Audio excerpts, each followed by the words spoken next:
Hello, everybody. I'm Nina Burley, author of Courier's American Freak Show newsletter. In this week's Freak of the Week, I'm going to talk about someone who is such a Trump sycophant that he wrote a children's book called The Plot Against the King, portraying the convicted felon and multiply accused sexual abuser as a supposed victim, has a Trump enemies list of hundreds of names who he has promised will be subject to retribution, including law enforcement officials and America's still free press, has never stopped lying about the 2020 election, and is now in one of the most powerful positions in the American justice system. You guessed it, the Freak of the Week is Kash Patel. Mr. Patel is our Freak of the Week because Republican senators, some reportedly terrified of physical and not just political retribution from Trump and his minions, just voted to confirm him as head of the FBI, handing this barely qualified conspiracy theorist the keys to America's top law enforcement agency. It appears my Senate Republican colleagues are ignoring the many red flags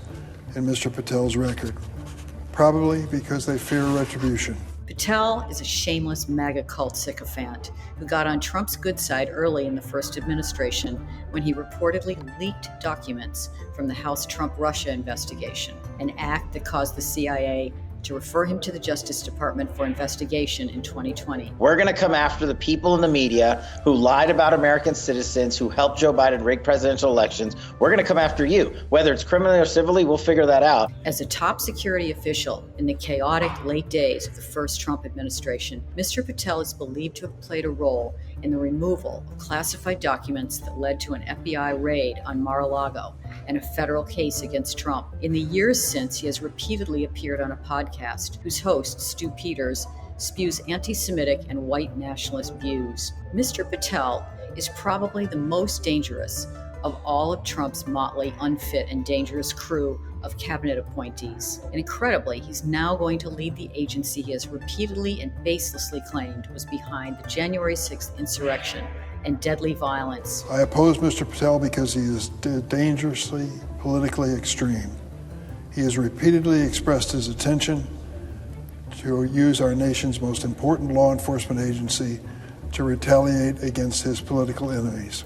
Even Trump's extremely right-wing former Attorney General Robert Barr refused to put Mr. Patel anywhere near the agency. In his memoir, he recalls telling Trump, who wanted to make Mr. Patel deputy director of the FBI at the end of his administration, that it would, quote, happen over my dead body, unquote. Clearly, Mr. Patel's boss picked him because he intends to use him to carry out his own oft-repeated promise to persecute and prosecute personal enemies, from lawyers in the Justice Department to, why not, anyone who has ever crossed him in politics or business or hurt his feelings? According to financial disclosure forms, during the Biden years, Mr. Patel monetized his proximity to Trump. International consulting contracts, board seats, and paid MAGA commentary raised the net worth of a man with experience as a public defender and a few years on congressional staff and in the first Trump White House to $15 million.